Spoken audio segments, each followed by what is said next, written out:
आज का टॉपिक है empirical and molecular formula. Empirical and molecular formula. सबसे पहले चलो empirical formula. The formula which represent the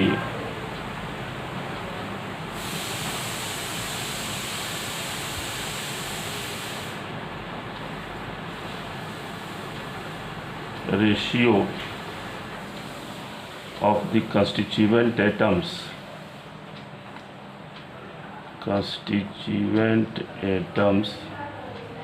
of a compound is called their empirical formula। किसी भी कंपाउंड में जो कंस्टिट्यूएंट एटम्स हैं, कंस्टिट्यूएंट एटम का मतलब हो गया कि वह कंपाउंड जिस एटम के मिलने से फॉर्म हुआ है उसके रेशियो को हम एम्पिरिकल फार्मूला कहते हैं। एग्जाम्पल जैसे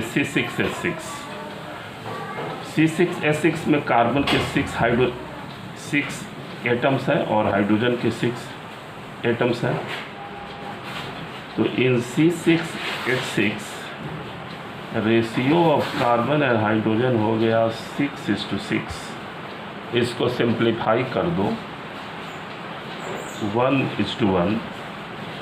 तो empirical formula of benzene C6H6 हो जाएगा C1H1 या CH। एक दूसरा एग्जाम्पल, लेटर सपोज कीजिए कोई कंपाउंड है C4H8O6। इसमें कार्बन है, हाइड्रोजन है और ऑक्सीजन है। इसका रेशियो हो गया 4:8:6। इसको सिंप्लीफाई कर दो, मतलब स्मॉलेस्ट रेशियो जो है इसको बना दो, 2:4:3। अब इसका एम्पिरिकल फार्मूला हो जाएगा, empirical formula of C4H8O6 is C2H4O3। यही हो गया एम्पिरिकल फार्मूला। अब आइए molecular formula.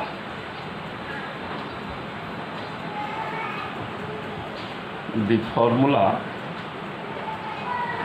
which represent the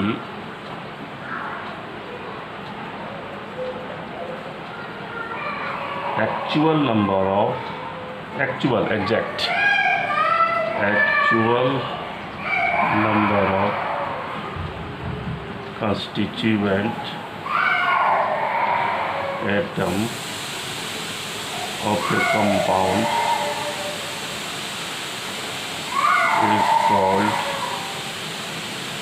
molecular formula। Example जैसे C6H6, ये जो है बेंजीन का मोलिकुलर फार्मूला हुआ, क्योंकि इसमें कार्बन के 6 और हाइड्रोजन के 6 एटम के मिलने से ही बेंजीन जो फॉर्म हो सकता है। दूसरा कोई भी जो है रेशियो हो, बेंजीन का फार्मूला जो है शुद्ध नहीं बन सकता है। तो C6H6 ये हो गया मोलिकुलर फार्मूला, और CH जो हो गया ये आपका हो गया एम्पिरिकल जो है सो formula. Relation between empirical formula and molecular formula. Relation होता है कि molecular formula is equal to n into empirical formula, where n is equal to 1 2 3 4। यहाँ से n हम निकाल सकते हैं। n बराबर हो गया empirical formula, E formula by m formula, molecular formula. अब इसको एक स्टेप में जो है सो और जाओ तो n is equal to empirical formula mass divided by molecular formula mass is equal to n। यही जो है आपको एक्चुअल जो है फार्मूला हो गया n जो है तो निकालने का। एग्जाम्पल में जैसे आइए, जैसे मान लो कि बेंजीन है, बेंजीन C6H6 और C6H6 empirical formula is equal to CH।